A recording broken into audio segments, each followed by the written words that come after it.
Hello, అందరికీ నమస్కారం అండి. Wish you happy friendship day అండి. ఇవాళ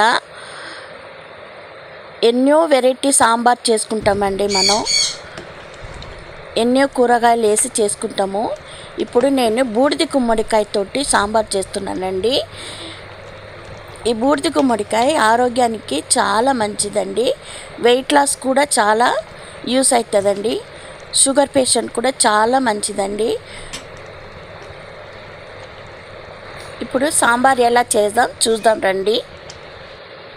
వెల్కమ్ టు నిగస్వి ఛానల్. ఈరోజు బూడిద గుమ్మడికాయతోటి మనం సాంబార్ చేద్దామండి. నేను చిన్న కాయలే సగం కోసి తీసుకొచ్చినాను. బూడిద గుమ్మడికాయ ఇది ఎంతో ఆరోగ్యానికి చాలా మంచిదండి. అలానే మామిడికాయ కూడా దీనికి కాంబినేషన్గా వేసి సాంబార్ చేస్తాము. ఫస్ట్ మనం కుక్కర్ పెట్టుకుందామండి. నీళ్ళు వేడి అవుతుందండి. దీనిలో మనం ఫస్ట్ పప్పు కడిగి పెట్టుకున్నాను. మనం కావాల్సిన పప్పు అంటే ఎంతమంది ఉన్నారో దాన్ని తగ్గినట్టు వేయండి. పప్పు వేసేసిన అలానే దీంట్లో ఒక చిన్న ఇంగువ కూడా వేస్తున్నానండి. కొంచెం పసుపు, అలానే ఎల్లిపాయ ఒక 10 రెమ్మలు. ఇది చిన్న ఉల్లిపాయ అండి. ఒక 4-5 చిన్న ఉల్లిపాయ కోసి వేసేస్తున్నా. అలానే దీంట్లో జీలకర్ర వేద్దాము. కొంచెం జీలకర్ర వేసి మూత వేసి పెట్టేద్దామండి. 2 విజిల్ 3 విజిల్ వచ్చిన తర్వాత మనం పప్పు ఉడకనియండి. పప్పు ఉడకని అప్పటి వరకు మనం ఈ బూడిద గుమ్మడికాయ మీద పొట్టు తీయాలండి. అలానే లోపల ఉన్న ఇత్తనాలు కూడా కొంచెం తీసేసి ఇవి చిన్న ముక్కల్లాగా చేసి పెడదామండి. చూడండి, ఇలా దీన్ని పొట్టు తీయాలండి. ఇట్లా చేసాలే మీది చేసాలే పొట్టు వచ్చేస్తుంది. పొట్టు వచ్చిన తర్వాత ఈ లోపల ఉన్న ఇత్తనాలు తీసేయాలండి.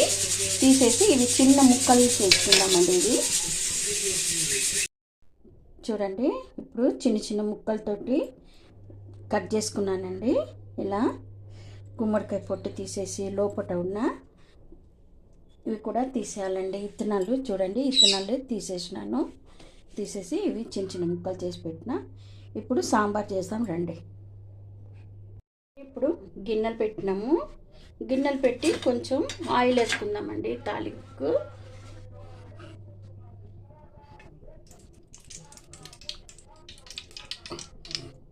కొంచెం తాలింపు వేసుకున్నాము.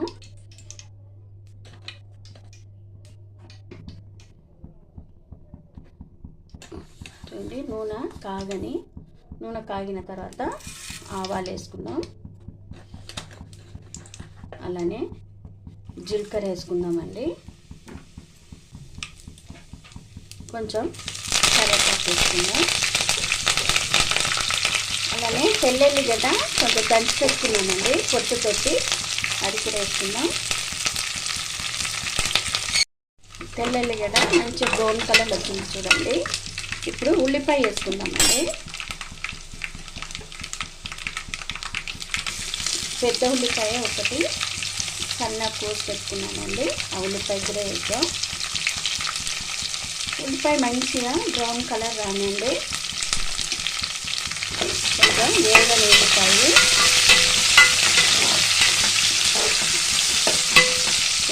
ఉడుతుందండి.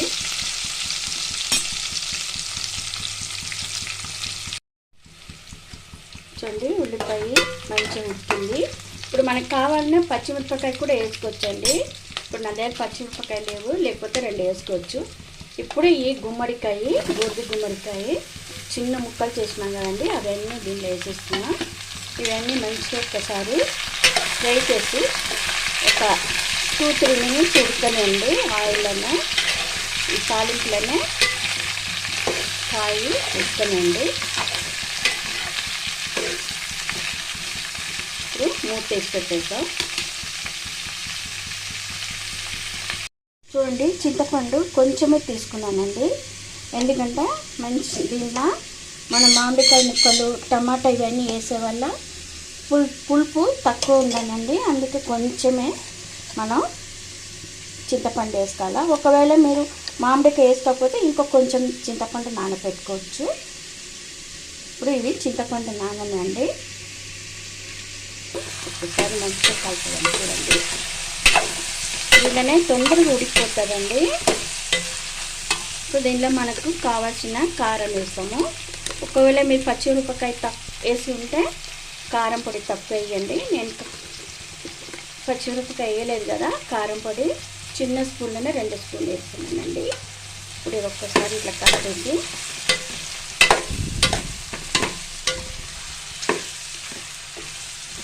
దీనిలో మనం టమాటా అండి, 3 టమాటా సన్న కోసి పెట్టుకున్నాను. ఈ టమాటా కూడా దీనిలో వేసేస్తున్నా.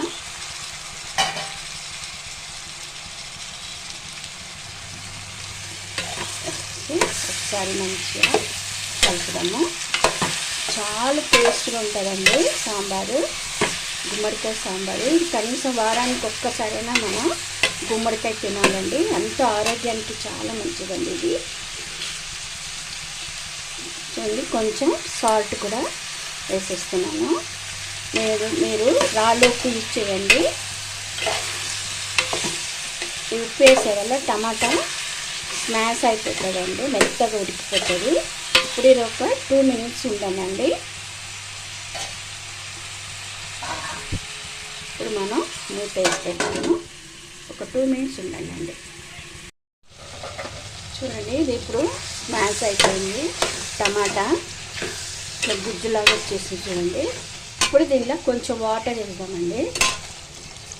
నేను ఒక గ్లాస్ తోటి 1 గ్లాస్ వాటర్ వేసిన. అలానే ఈ మామిడి ముక్కలండి, ఇవి కూడా దీనిలో వేసేస్తున్నా. ఒకసారి మంచిగా కలిపేసి ఇది ఒక 2-3 మినిట్స్ ఉడకనియండి. ఉడికిన తర్వాత మనం పప్పు వేద్దాము. ఉడకని మూత వేసి పెడతాము. చూడండి ఎట్లా మసులుతుంది చూడండి. ఇప్పుడు కాయ ఉడికి ఉంటుందండి, తొందరగానే వేసినాం కదా, కాయ ఉడుకుంటుంది. ఇప్పుడు దీనిలో నేను చింతపండు గుజ్జు తీసి పెట్టినానండి.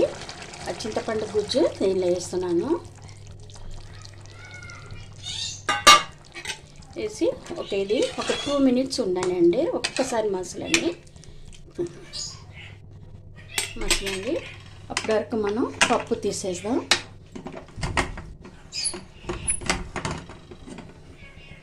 చూడండి, పప్పు ఇది ఇప్పుడు మనం ఇది రుబ్బి పెట్టుకుందామండి.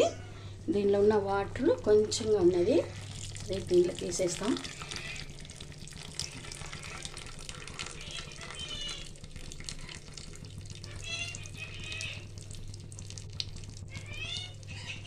ఇప్పుడు ఈ పప్పు మనం పప్పు గుద్దితో రుద్ది పెట్టుకుందామండి. చూడండి, ఒక్కసారి ఇది మసలింది. ఇప్పుడు ఇవి చాలండి. ఇప్పుడు దీంట్లో మనం పప్పు రుబ్బినానండి, ఆ పప్పు రుబ్బిన దీంట్లో వేసేస్తా. వేసి ఇది ఇప్పుడు ఎక్కువ మసలొద్దండి, ఒక్కసారి మసిలితే చాలు. ఒక్కసారి మసలనండి. ఇది చూడండి, సాంబారు ఇప్పుడు మసిలింది చూడండి మంచిగా. అంతేనండి, రెడీ అయిపోయింది. బూడిద గుమ్మడికాయ సాంబార్ అండి. ఇది ఎంతో ఆరోగ్యానికి చాలా మంచిదండి. దీనిలో వాటర్ కంటెంట్ ఉండడం వల్ల కిడ్నీకి చాలా మంచిదండి. చిన్నపిల్లలకు కూడా మనం తినిపించండి. ఇప్పుడు పిల్లలు ఎక్కువ వాటర్ తాగరు, దానివల్ల కొంచెం ప్రాబ్లం అవుతుంది. యూరిన్ ఇన్ఫెక్షన్ అవన్నీ రాదండి. కనీసం వారానికి ఒక్కసారి అన్నా ఈ బూడిద గుమ్మడికాయ మన పొరియల్లాగా కూడా చేసుకోవచ్చండి, ఫ్రై లాగా కూడా చేసుకోవచ్చు, పెసరపప్పు వేసి దగ్గర ముద్దపప్పు లాగా కూడా చేసుకోవచ్చండి, ఇలా సాంబార్ లాగా కూడా చేసుకోవచ్చు. ఏదో ఒక విధంగా చేసి పిల్లలకి అందరికీ తినిపియండి, చాలా ఆరోగ్యానికి మంచిది. ఇంకా షుగర్ పేషెంట్కి కూడా చాలా మంచిదండి ఇది.